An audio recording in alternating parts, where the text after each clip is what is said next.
casa. Hoje me trouxeram bastante água. Semana passada a gente estava no deserto, deu muita sede, né? As crianças vão sair com a tia Nalva. Tá vendo essa senhora de verde aí, ó? Até que quantos anos, Nalva? Até 7 anos, tá? De 8 anos para cima fica aqui com a gente. Muito bem. Mateus capítulo 4.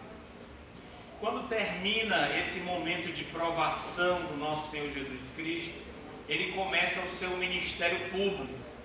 João, que foi a voz que clama do deserto, a pessoa apontada por Deus e preparada para preparar o caminho do Senhor, para a sua vinda ao mundo, ele é encarcerado.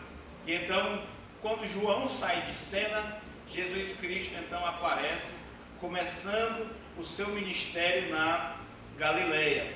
E ele começa lá, diz assim a palavra de Deus em Mateus 4, a partir do versículo 12, dessa maneira: ouvindo Jesus que João fora preso, retirou-se para a Galileia, e deixando Nazaré, foi morar em Cafarnaum, cidade à beira-mar, nos confins de Naftali, para que se cumprisse o que fora dito por intermédio do profeta Isaías. Isso está registrado em Isaías capítulo 9, os 2 primeiros versos desse capítulo de Isaías: terra de Zebulon, terra de Naftali, caminho do mar, além do Jordão, Galileia dos gentios, povo que jazia em trevas, viu grande luz, e os que viviam na região da sombra da morte, resplandeceu-lhes a luz. Daí por diante passou Jesus a pregar e a dizer: arrependei-vos, porque está próximo o reino de Deus. Vamos orar. Senhor, pedimos a tua graça nesse momento. Fala aos nossos corações por intermédio da tua palavra, em nome do nosso Senhor Jesus Cristo. Amém. Amém. O início do ministério de Jesus nessa região da Galileia, que fica ao norte da Palestina, tem uma razão histórica e uma razão espiritual. O reino de Israel se dividiu em 931 a.C., logo depois da morte de Salomão.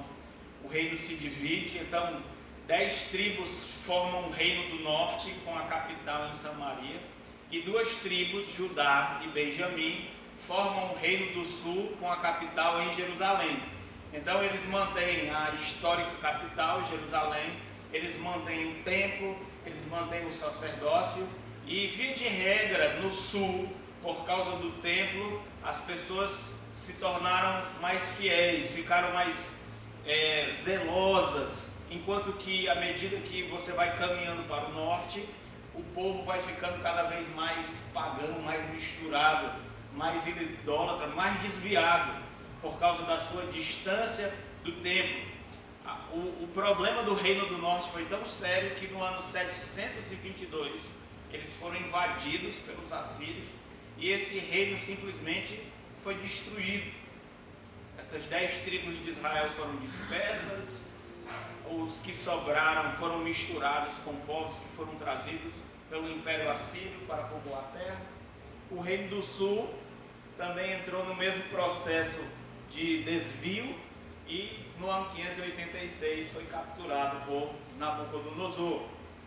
Então, historicamente, o primeiro reino a apostatar é o reino do norte.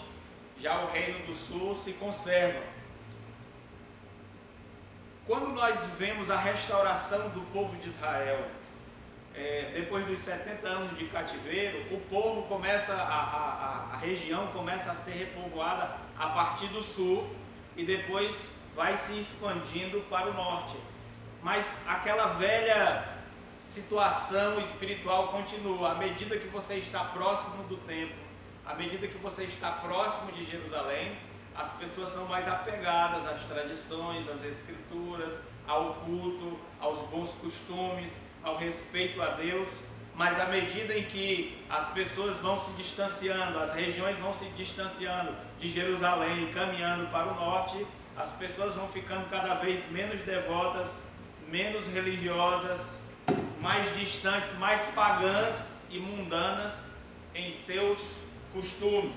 Então o norte acaba, no território de Israel, acaba se tornando famoso pela a sua característica de uma vida indiferente para com Deus. Quando os estrangeiros vão morar ali, é ali que eles se sentem mais confortáveis, porque as pessoas não são tão rigorosas nas suas tradições judaicas como quem mora no sul. Mas é engraçado como Deus faz as coisas, porque o profeta Isaías, séculos antes de Jesus Cristo vir ao mundo, ele diz que Deus vai começar a fazer uma obra exatamente no primeiro lugar onde a apostasia de Israel se estabelece. E é lá naquele lugar onde as trevas são mais escuras que Deus manda o sol da justiça, que é o nosso Senhor Jesus Cristo, para realizar o seu ministério. E a chegada de Jesus naquela região da Galileia, o início do seu ministério de pregação pública, visitando sinagogas, repreendendo demônios, curando enfermidades, se inicia exatamente ali, naquele lugar onde as trevas espirituais eram muito fortes, eram sobremaneira escuras.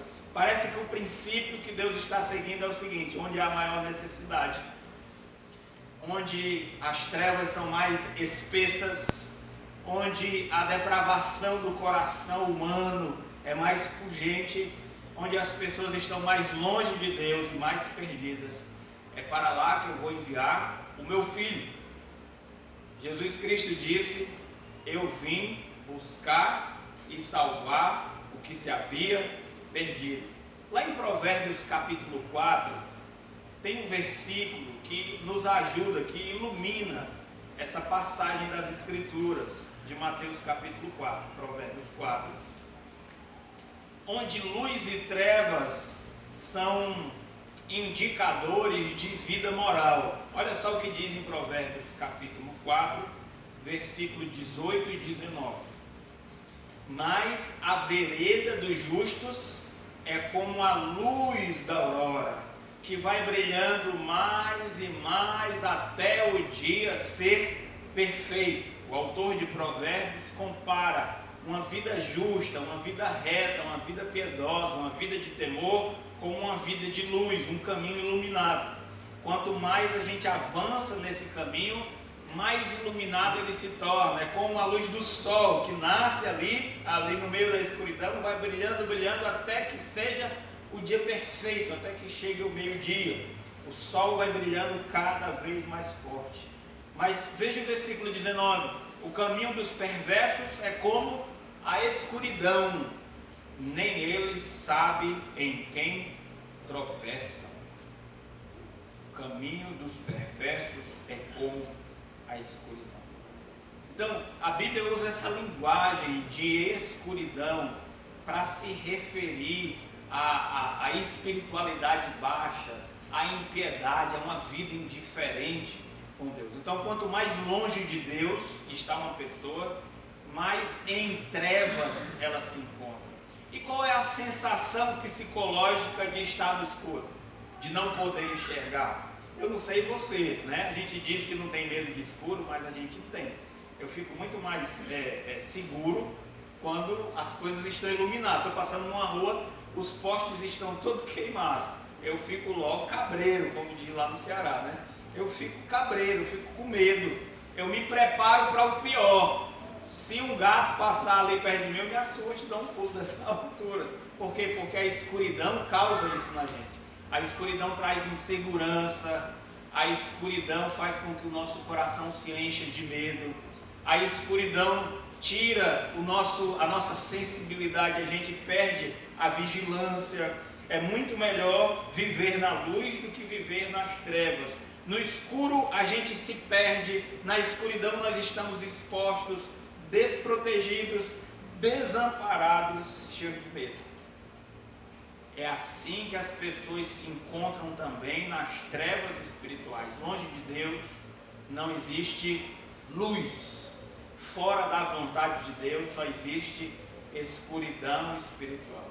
E nessa escuridão espiritual nós vivemos então cheios de medo, desamparados, assustados, ansiosos, preocupados, desprotegidos. E Jesus Cristo então faz o trabalho de trazer luz para a nossa escuridão espiritual. Agora, lendo Mateus 4 mais uma vez, com isso em mente, a passagem agora se ilumina. Por que Jesus Cristo inicia o seu ministério na Galileia? Olha o que diz o versículo 14: para que se cumprisse o que fora dito por intermédio do profeta Isaías: terra de Zebulon, terra de Naftali, lá onde tudo começou, onde a apostasia foi maior e primeira, caminho do mar, além do Jordão, Galileia dos gentios.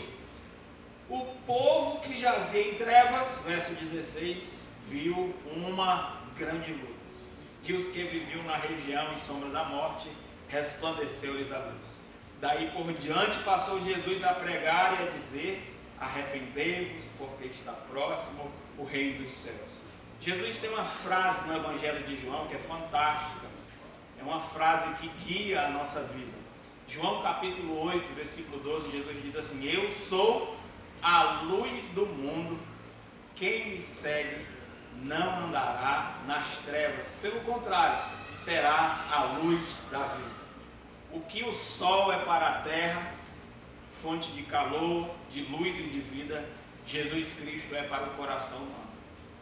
Quando Jesus Cristo brilha na nossa vida, as trevas vão embora, a cegueira espiritual se dissipa, o medo acaba, a sensação de segurança e de paz nos enche, as nossas culpas vão embora, os nossos inimigos fogem, bandidos e ladrões, eles gostam do escuro, eles tomam vantagem das trevas, mas quando nós estamos em plena luz, eles não ousam nos atacar. Da mesma forma, quando estamos na presença de Jesus, Satanás e os seus demônios que vieram para matar, roubar e destruir, se sentem intimidados e não podem tomar partido da escuridão, porque nós estamos vivendo na luz. Na luz de Jesus, nós sabemos onde nós estamos, para onde nós estamos indo, e nós não temos medo de nada. Assim como o sol ilumina a nossa vida, é fonte de calor e vida, Jesus Cristo também ilumina os nossos corações, aquece o nosso espírito, é fonte de vida, é Ele que faz com que a gente cresça, é Ele que repreende a escuridão. Que maravilha! É exatamente para aquele lugar bem escuro, onde Jesus Cristo é tão necessário, que Deus o envia primeiro. Numa reunião de pastores, não foi aqui, não se preocupe, que eu participei, os pastores debateram a possibilidade de começar uma nova igreja, e eles estavam debatendo também o melhor lugar para começar essa igreja. E aí, num momento lá, teve um pastor que ficou nervoso e disse assim: olha, vamos parar de começar a igreja no pior bairro, na pior rua, no meio das piores pessoas. A gente tem que procurar as melhores cidades, ou o melhor lugar da cidade, a melhor rua, né? Ver se a gente tenta alcançar um público melhor. Eu disse: olha, é exatamente oposto à mentalidade evangélica. Nós temos que trazer a presença de Jesus para as pessoas que mais precisam, onde há mais escuridão, onde há mais pobreza, onde as necessidades sociais, econômicas, espirituais e morais são mais graves. É exatamente ali que nós temos que levar o sol da justiça pela pregação do Evangelho. Então, esse pastor perdeu, e infelizmente outras pessoas têm perdido ao longo do tempo, o espírito do Evangelho, a noção, a sensibilidade que o Evangelho nos traz. Jesus veio buscar e salvar o que havia perdido. Quanto mais perdido, mais carente de Cristo, e esse deve ser a nossa prioridade. São estas pessoas que nós devemos colocar em primeiro lugar para alcançar. Nós não devemos nos preocupar com os sãos, devemos nos preocupar com os doentes. Então, quanto pior a pessoa, melhor para evangelizar. Quanto mais carente uma comunidade, mais necessita ela de Jesus. E ela deve ser está na número 1 na lista das nossas prioridades. Assim nós seguimos em compasso com o nosso Senhor Jesus Cristo. E Jesus ilumina a vida das pessoas de duas maneiras. Número um, com a sua presença e com a exigência do arrependimento. Era assim que Jesus Cristo trazia luz para aquela escuridão espiritual. Simplesmente ele ia, simplesmente ele estava lá, a sua pessoa, a sua presença, a sua graça, o seu poder. Nós vamos ver no versículo 23 a 25, lá no final do capítulo, no final da mensagem, como o que a presença de Jesus fazia quando ela estava no meio daquela multidão. Quais eram os efeitos da presença do nosso Senhor Jesus Cristo num lugar de trevas espirituais. Mas vamos deixar um pouquinho para depois. E ele exigia isso também, o arrependimento. Era assim que ele trazia luz para os corações. E é assim que nós trazemos a luz de Jesus para as pessoas. Nós vamos em nome dele, cheio do seu Espírito.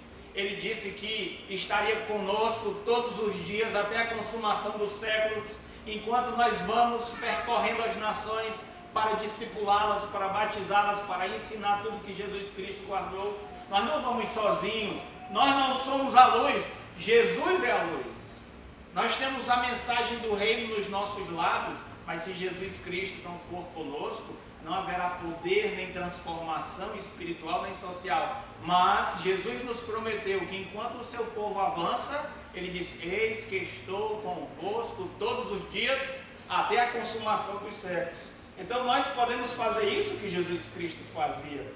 Nós, o povo de Deus, podemos ir aos lugares onde há trevas espirituais e levar a presença de Jesus, que está na nossa vida, que está com a nossa vida, que se manifesta através das nossas vidas, para essas pessoas que necessitam de mudança e de transformação.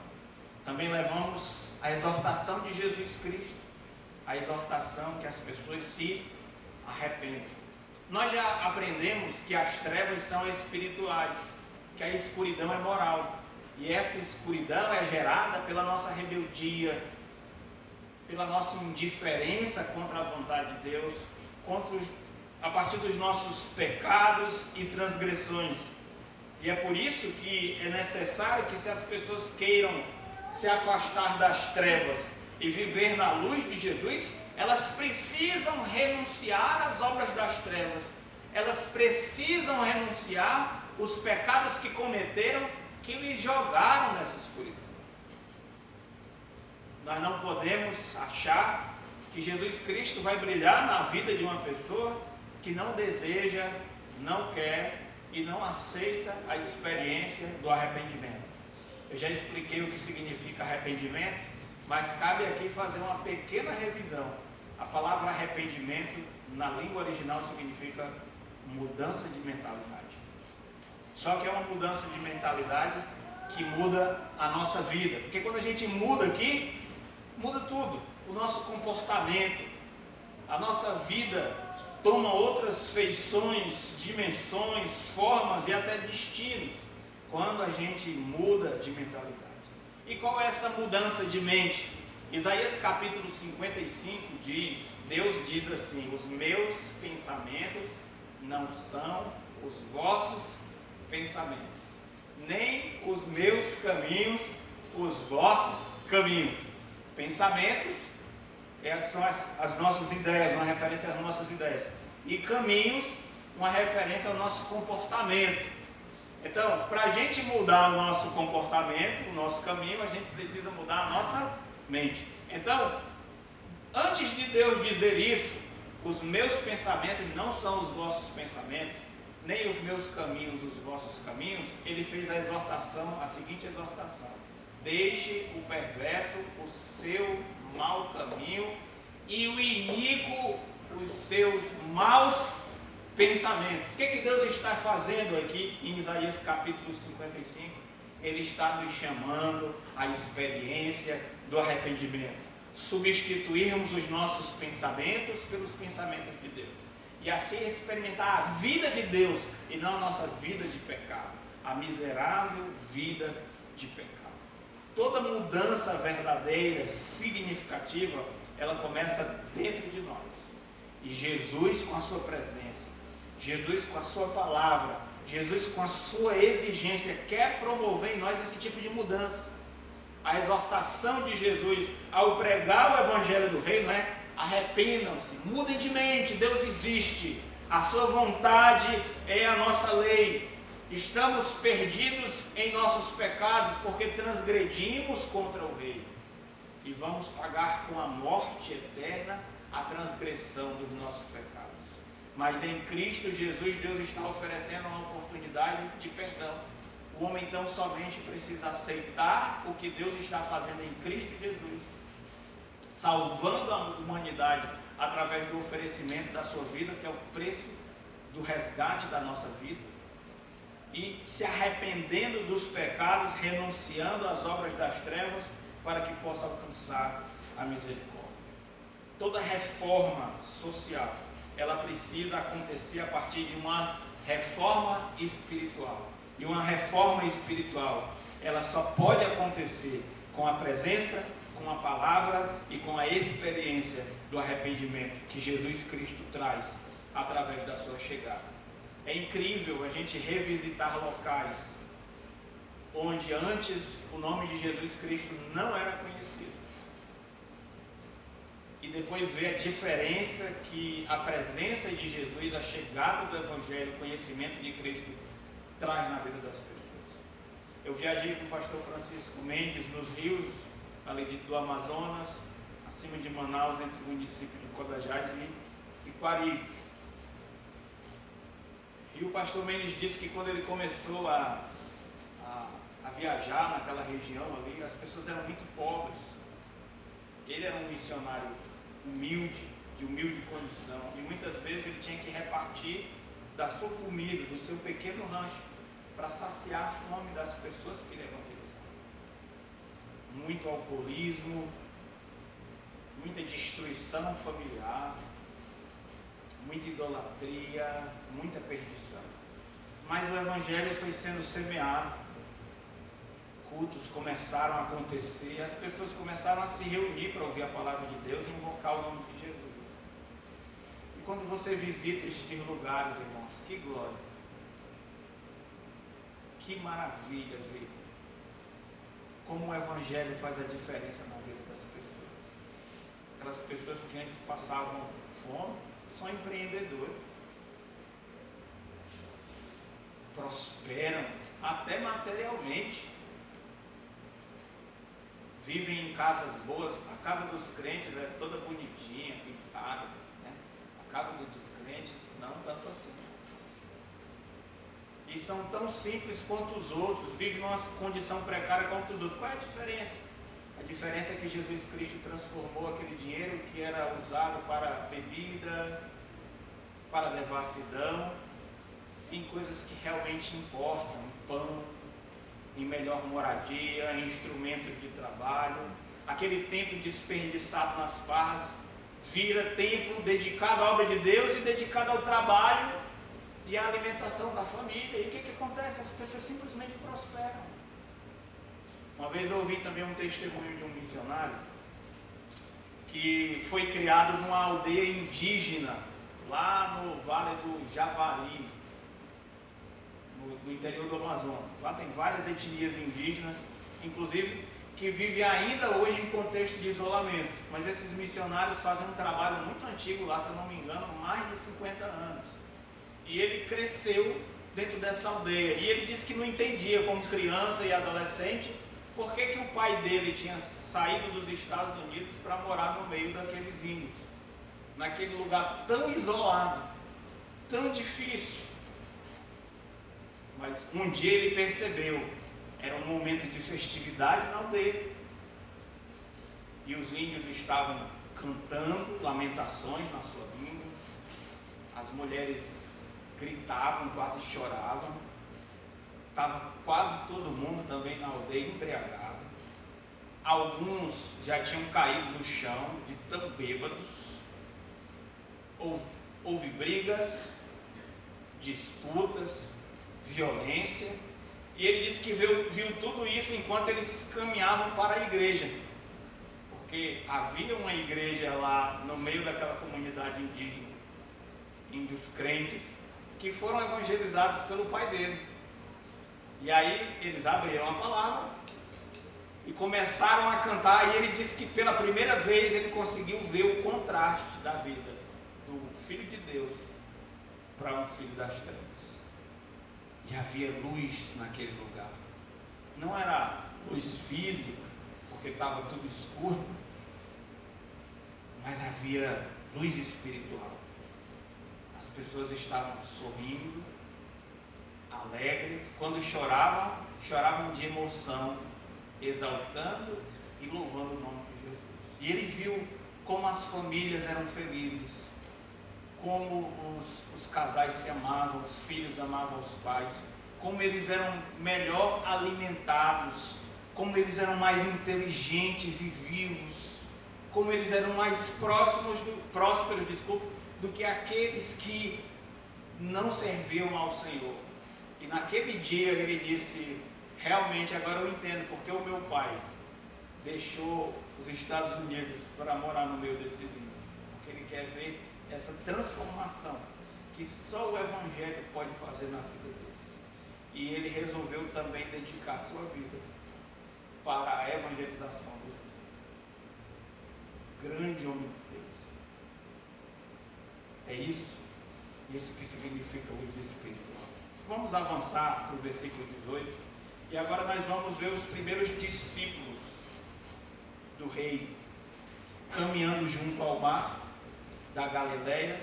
Viu dois irmãos, Simão, chamado Pedro, e André, que lançavam as redes ao mar, porque eram pescadores. E disse-lhes: vinde após mim, e eu vos farei pescadores de homens. Então eles deixaram imediatamente as redes e o seguiam.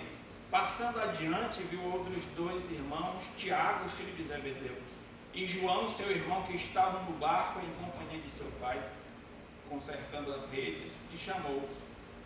Então eles, no mesmo instante, deixando o barco e o seu pai, o seguiram. Jesus Cristo tinha uma visão muito além, uma visão de futuro extraordinária.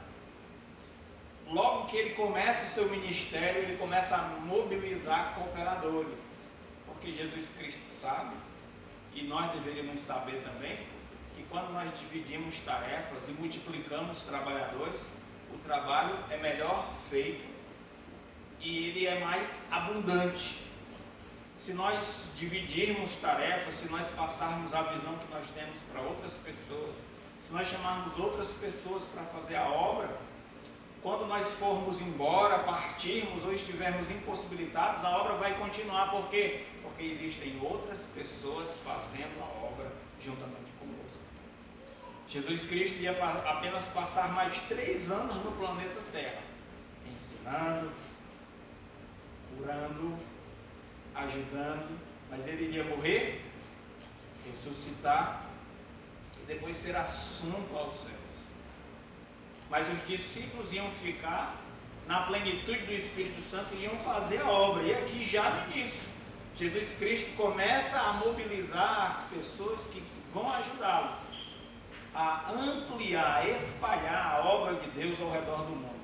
Que ele vai poder confiar a obra de Deus a estas pessoas quando ele partir para os céus, até que tudo seja restaurado e ele venha com todo o poder e glória na sua segunda vida.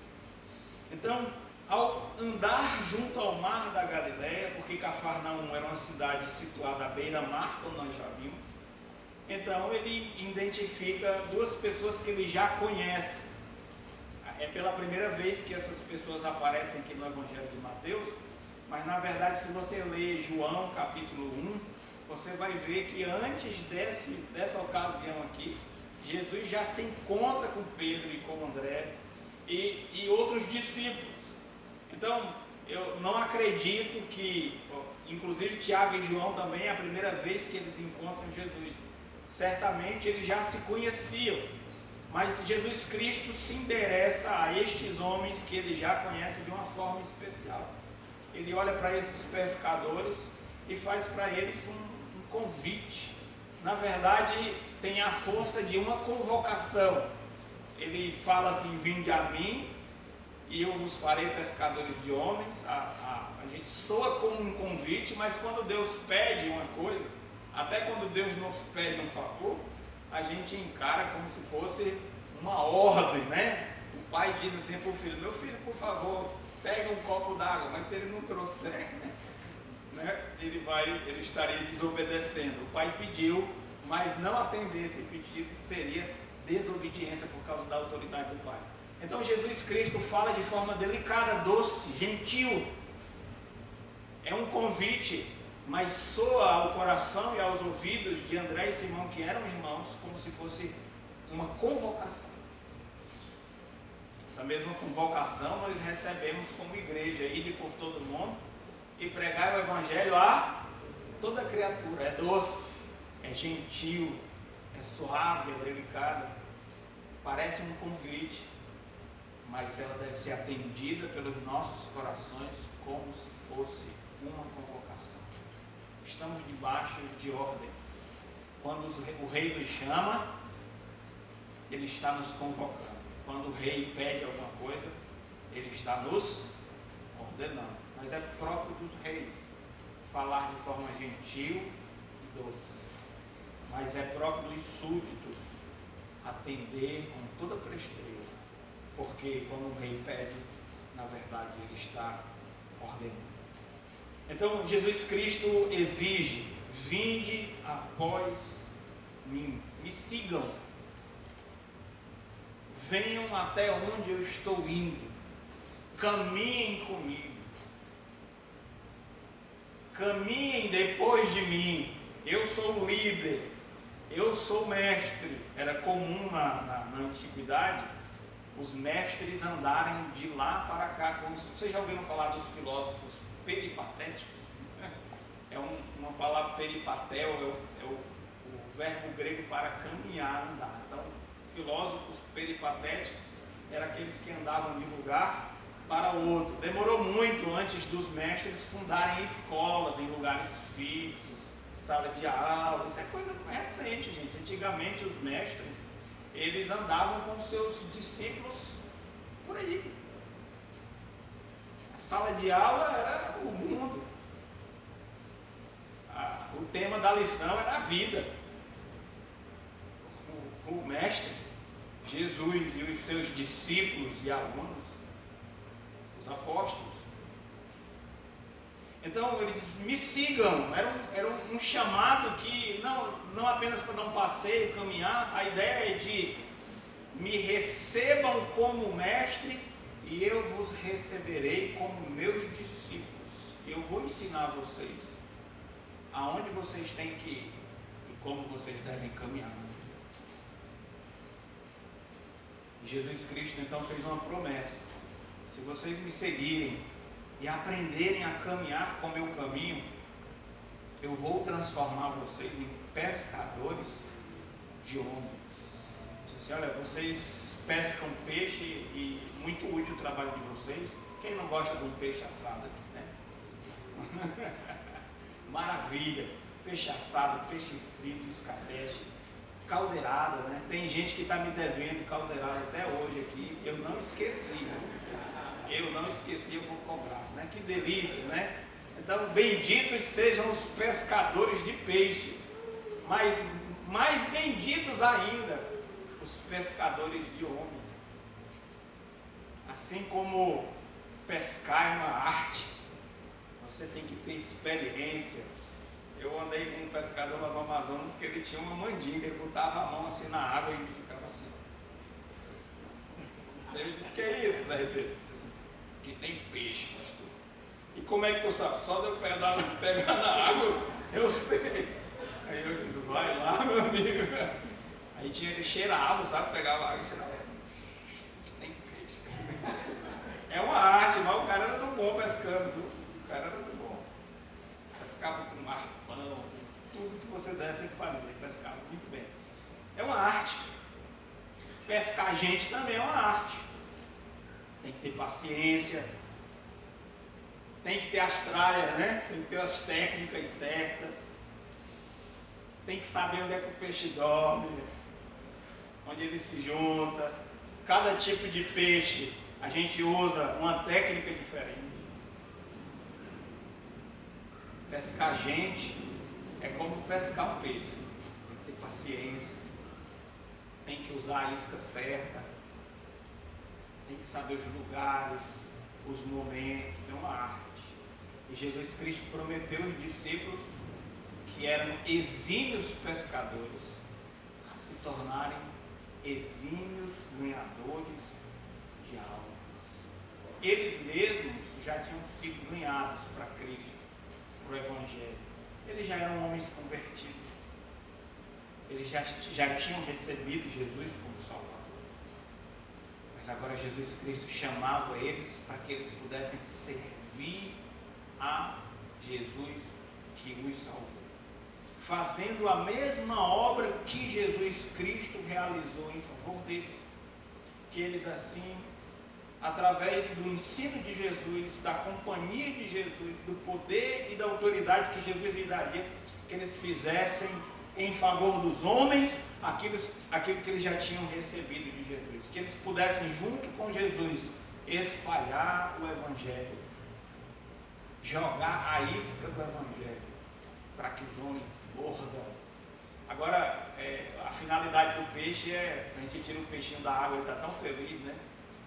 Que ele vai fazer a nossa alegria, mas ele vai se dar mal, né? Ele vai morrer, né? E uma morte violenta, né? Cacetada na cabeça, depois corta para tirar o puxo, desescama, coitado do peixe. Se o peixe falasse, o que ele ia falar das atrocidades, né? Se houvesse um tribunal dos peixes, ele ia processar a humanidade por crueldade.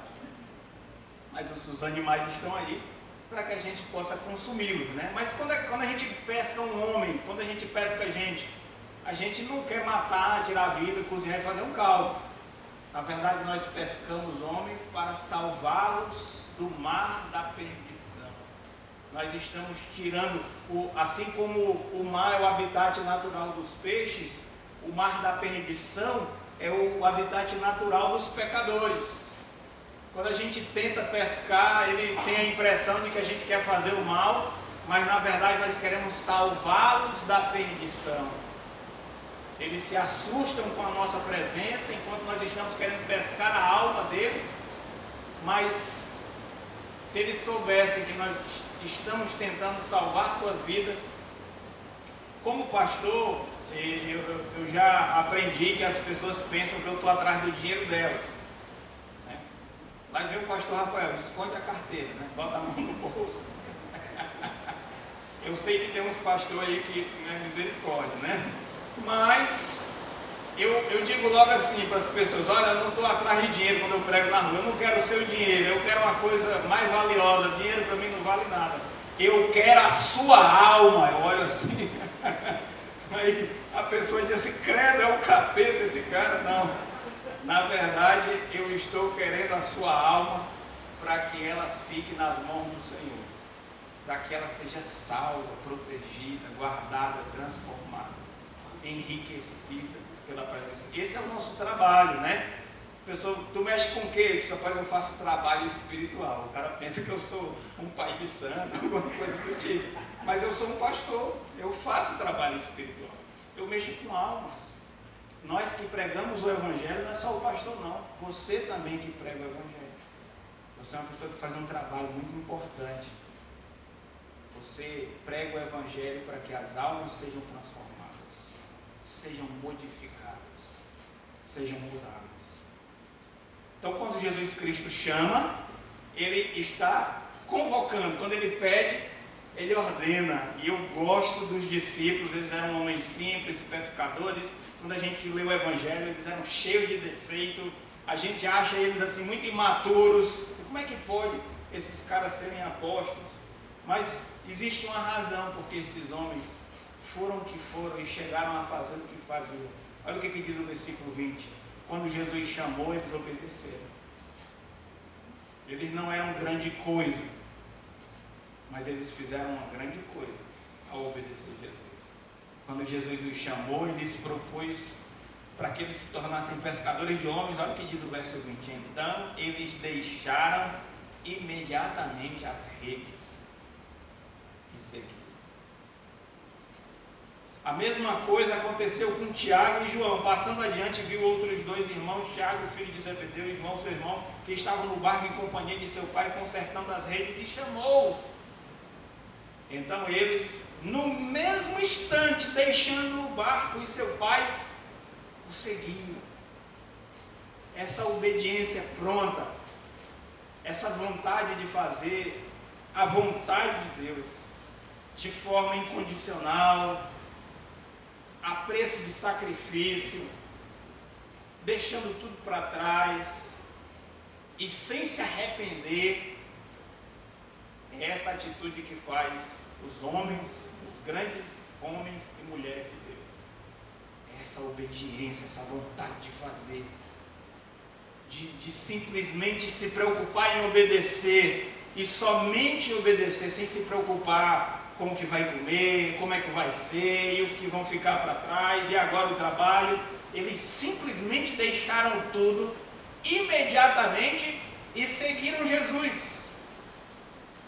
Nós estamos precisando de pessoas assim hoje, que atendam ao chamado de Jesus de uma forma imediata, absoluta e irreversível.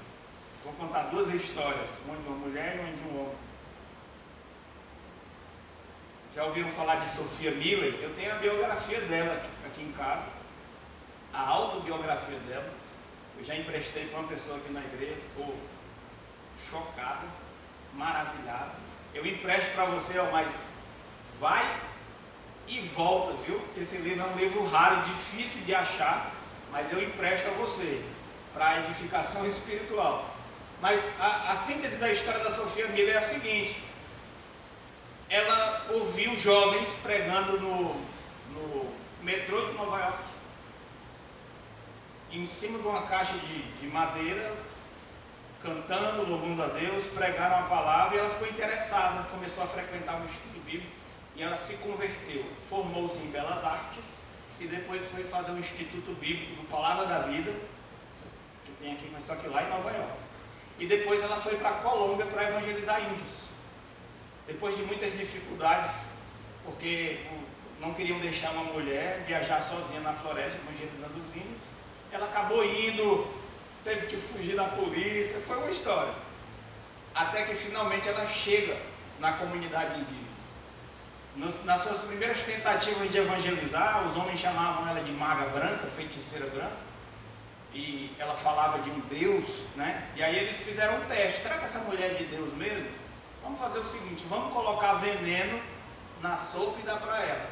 Se ela sobreviver, ela é de Deus. Se ela não sobreviver, então porque ela não é de Deus. Aí ela disse que adorava tartaruga, né? Não tinha essas coisas lá nos Estados Unidos, mas aqui no Brasil ela começou a comer tartaruga, ensopado de tartaruga, e ela adorava. Deram uma sopa de tartaruga para ela e colocaram uma planta venenosa que dava para matar. A quantidade que eles colocaram lá, disse que dava para matar uns 50 homens. Testemunho dos próprios índios. Ela toma, sente assim uma leve gastura no estômago, se deita na rede, se balança até vomitar, e dorme. Quando é de manhã, ela acorda como se nada tivesse acontecido. E aí os índios, quando vê a maga branca, a feiticeira branca em pé, aí dizem: oh, essa mulher é realmente uma mulher de Deus. E aí eles começaram a escutar o que ela tinha a dizer de bom grado. Ela tinha um dom de línguas. Ela chegava numa aldeia hoje e no outro dia ela já estava ensinando o povo a ler e escrever na língua dela. É um negócio assim assustador. Ela aprendeu tucano, baniwa, curipaco, entre outras etnias. Ela traduzia o Novo Testamento. Ela trabalhava de dignos, uma mulher especial. Voltou para os Estados Unidos enferma e morreu por lá no final da década de 80. Perguntaram para ela: Sophia Miller, como foi o seu chamado? Que essa é a primeira coisa que a gente pergunta para um missionário: como foi que você se tornou um missionário, um pregador da palavra? E ela disse assim: eu nunca tive um chamado. Como assim? Eu simplesmente li uma ordem na Bíblia: ide por todo mundo pregar o evangelho a toda criatura. E eu resolvi obedecer. E Deus foi me guiando, passo a passo. Você percebe como coisas incríveis e extraordinárias acontecem na nossa vida e através da nossa vida, quando simplesmente a gente resolve obedecer. Vocês já ouviram falar dos irmãos morávios? Uma comunidade no interior daquilo que a gente chama Alemanha hoje. Ainda hoje existe essa igreja e essa denominação, fundada pelo conde Zinzendorf. Ele recebia refugiados, ele era um homem rico, ele queria ser um diplomata, ele era um homem nobre, mas aí ele viu um quadro onde estava sendo Jesus crucificado nesse quadro artístico e tinha uma pergunta: eu morri na cruz por ti, o que fazes tu por mim? A gente usa essa frase num dos nossos hinos, né? E aí ele desistiu de ser um diplomata do seu país para ser um embaixador de Cristo pregando o Evangelho ao redor do mundo. E a comunidade respirava oração e missões. Então ele já tinha gastado quase toda a sua fortuna, ele já tinha enviado os jovens e os homens mais preparados para evangelizar em outros continentes. Inclusive, nos seus primeiros anos, eles enviaram vários missionários para todos os continentes do planeta, tá? É uma coisa incrível. Pontos de pregação, postos missionários, base missionária, é algo extraordinário. Estudem a história dos irmãos moráveis. É real, é comovente e inspirador. E alguém apresentou para ele a necessidade dos povos iglus, daqueles homens que moram naquelas casinhas de gelo no hemisfério norte. Mas todos os jovens já tinham ido, ele não tinha dinheiro. E ele orou: Senhor, eu não posso ir, eu já estou velho, estou cansado, eu não tenho ninguém para enviar. E ele foi orar e Deus colocou no coração dele o oleiro, um homem solteiro de mais de 40 anos, que fabricava potes de barro para sobreviver na aldeia. E ele disse: esse mesmo senhor é. E aí ele saiu do lugar de oração e foi visitar, bateu na porta do oleiro, bateu palmas. O oleiro abre a porta e diz: conde, o senhor aqui? Ele disse: eu preciso falar com você. Ele disse: eu acredito que Deus está me enviando para desafiar você a pregar o Evangelho para os povos iglus. Ele disse: eu? Conde? Sim, você. Mas eu quero lhe dizer uma coisa antes de você falar, que eu não tenho dinheiro mais para lhe enviar, porque eu gastei já toda a minha fortuna na pregação do Evangelho, não me resta mais nada. Então, se você for, você vai às suas próprias custas. Segundo, eu não tenho com quem lhe enviar junto, ou seja, se você for, você vai sozinho e não vai ter um cooperador. E em terceiro lugar, se você for, pode ser que nunca mais você volte, porque é muito difícil de chegar lá, sobreviver aos rigores do clima e voltar a estar fora das possibilidades. Aí o homem disse assim: eu vou. Ele disse: não, você está entendendo o que eu estou falando? Entendi, seu conde, eu vou. O conde não acreditou naquela resposta tão pronta e ele sentiu assim no coração: não é esse cara aqui que Deus está mandando, não é possível. Ele não entendeu a gravidade do chamado. Aí ele disse assim: conde, eu só estou precisando de um par de sapatos, porque os meus estão muito velhos e não vai aguentar muito. Eu preciso só de 2 sapatos, um par de sapatos. O conde sorriu, deu boa noite para ele e foi para casa. Quando foi sem conseguir dormir, esperou amanhecer e foi mais uma vez na casa do oleiro. Bateu palmas, chamou, bateu a porta e ninguém atendeu. Até que um vizinho levantou e disse: conde, está tudo bem? Muito cedo da manhã. Ele disse: tá, cadê o oleiro? Ele disse: o oleiro partiu. Um pouco depois da meia-noite, ele se despediu da gente, foi embora. Ele estava descalço e ele falou com a gente de tal maneira que a impressão que ele nos deu é que ele nunca mais ia voltar.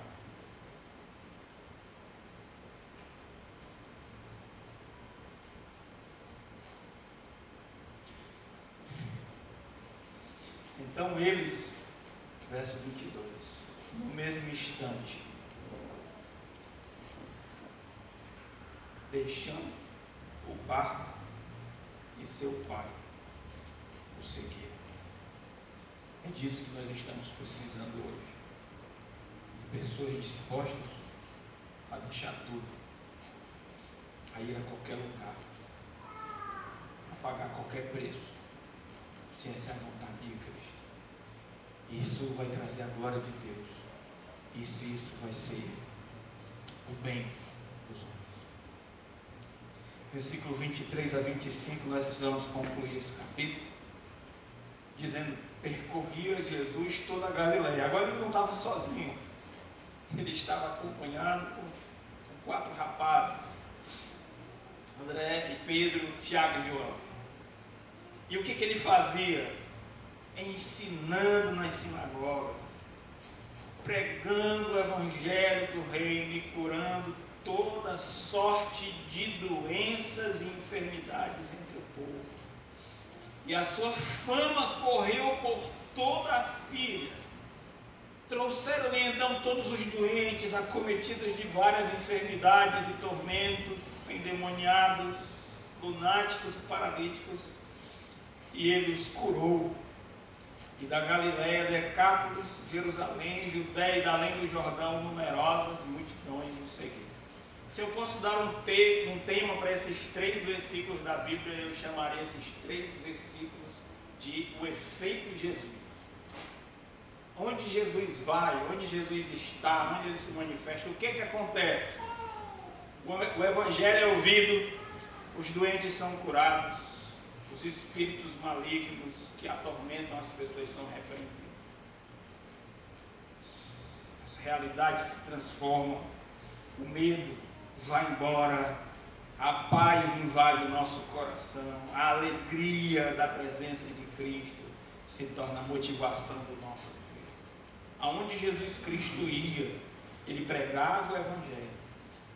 As pessoas apresentavam-se diante dele com todo tipo de doenças e enfermidades. O que ele fazia? Ele curava por amor, de graça, imediatamente. No Evangelho de Marcos diz que ele fazia isso meramente com a palavra. Assim como Deus na criação dizia: haja luz e houve luz, Jesus simplesmente repreendia as enfermidades com o poder da sua palavra e elas sumiam. Aquilo que Deus construiu e que o pecado destruiu, Jesus reconstrói com o poder da sua palavra, motivado pelo seu coração puro, santo e de amor. E aí uma multidão atraída pela bondade magnética de Jesus começa a se formar em seu torno, ao seu entorno. E essa multidão é composta de 2 tipos de pessoas: pessoas que receberam graças de Jesus, que foram iluminadas pelo evangelho, que foram transformadas pela conversão, pessoas que tiveram tormentos, foram livres de tormentos na presença de Jesus, pessoas que foram curadas de suas doenças, que receberam algo de Jesus, seja espiritual, seja físico, estavam ali. E essas pessoas, não satisfeitas apenas de receber algo bom de Jesus, foram trazer outras pessoas que eram necessitadas como eles, antes de conhecer Jesus, e os colocavam diante de Cristo para que elas fossem curadas. Numerosas multidões o seguiam, diz o verso 25, da Galileia, de Decápolis, de Jerusalém, Judeia e da além do Jordão. Eu acho que nós poderíamos fazer 2 declarações aqui, diretamente para nós, aplicáveis a nós, no que diz respeito à missão que nós temos de pregar o Evangelho de Jesus, de levar a presença, a palavra e o poder de Jesus aonde nós caminhamos na terra. Primeiro, porque Jesus Cristo nos ordena. Por que nós devemos ir aonde a escuridão é forte? Porque Jesus nos mandou fazer isso. Ele não chamou apenas, não é privilégio apenas dos primeiros apóstolos e discípulos serem pescadores de homens. Isso que ele ordenou a estes homens, ele ordenou a toda igreja. Ide por todo mundo e pregai o evangelho a toda criatura. Nós devemos ir porque o rei nos pede. E quando ele pede, a gente tem que obedecer, acatar como uma ordem e fazer aquilo que ele deseja. Em segundo, por amor. Motivados por fidelidade, nós devemos ir, mas também motivados por amor. Por amor a Cristo e por amor a outros. Por amor a Cristo, porque já que Ele fez uma obra maravilhosa na minha vida, já que Ele me transformou, o prazer na minha vida é demonstrar gratidão, servindo, fazendo a sua vontade, indo aonde Ele quer que eu vá, a qualquer preço. Dar a minha vida por aquele que deu a sua vida por mim. Isso é justo. Isso satisfaz a nossa alma. Isso traz alegria para o nosso coração. Já que Jesus se entregou por nós, nós queremos nos entregar por Ele também. Nós queremos dar a nossa vida, dedicar a nossa vida àquele que se dedicou a nós e nos salvou. Amém? E nós queremos também, em amor pelas pessoas, que elas experimentem a mesma gloriosa graça que nós experimentamos. Nós temos compaixão daqueles que não conhecem a Jesus como nós conhecemos, que vivem uma vida semelhante a nós antes de Cristo, e que se tão somente eles conhecessem o Salvador, ouvissem sua palavra e experimentassem o arrependimento, eles iam ver a glória de Deus nas suas vidas. E nós podemos contar, nós podemos dizer para estas pessoas: existe uma saída para essa escuridão. É Jesus, o sol da justiça.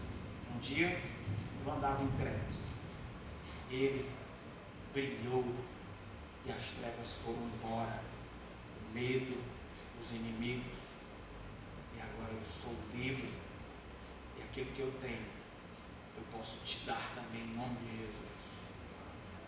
É para isso que nós estamos na terra, irmãos, para levarmos a presença, a palavra e o poder de Jesus, onde as trevas são densas, onde é mais necessário. Vamos orar? Senhor Deus, eu quero te agradecer por Jesus, o nosso Salvador. Não existe necessidade humana, problema,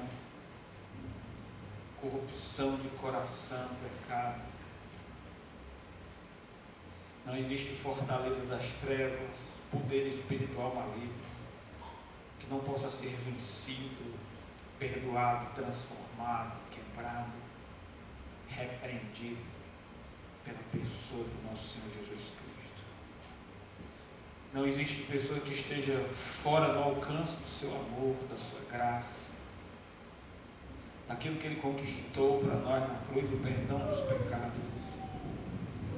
O poder de perdoar que há no sangue de Jesus é muito maior do que a capacidade do homem pecar. Sim, não existem trevas que sejam capazes de prevalecer na presença do Rei Jesus, do Rei da Glória, do sol da justiça. E isso nos dá esperança. Te agradecemos, porque um dia nós estávamos perdidos nas trevas e nós vimos com os nossos próprios olhos Jesus, que é a luz do mundo. E desde então nós temos vivido uma vida completamente diferente. Somos outras pessoas. Somos cheios não mais de medo e de culpa, mas de liberdade e de pureza, porque Jesus Cristo fez uma obra maravilhosa na nossa vida. Por isso estamos gratos. Senhor, temos a responsabilidade de compartilhar aquilo que nós recebemos com outras pessoas, dedicando a nossa vida a Cristo, e por pura compaixão, levando a presença, o poder e a palavra de Jesus. para a vida das pessoas que mais precisam. Essa é a nossa responsabilidade. Então, fundamentados nesta esperança, na gratidão e na responsabilidade que nós temos diante de Cristo, ajuda-nos, ó Deus, a fazer a tua obra na terra, enquanto nós ainda podemos trabalhar. Desperta a tua igreja, desperta os nossos corações, a começar em mim, Senhor Deus. Que possamos nos levantar de onde estamos, imediatamente deixar tudo para te seguir. E nada fazer, nada nos importar ou nos preocupar, a não ser em fazer a tua vontade. Essa é a minha oração, em nome de Jesus. Amém.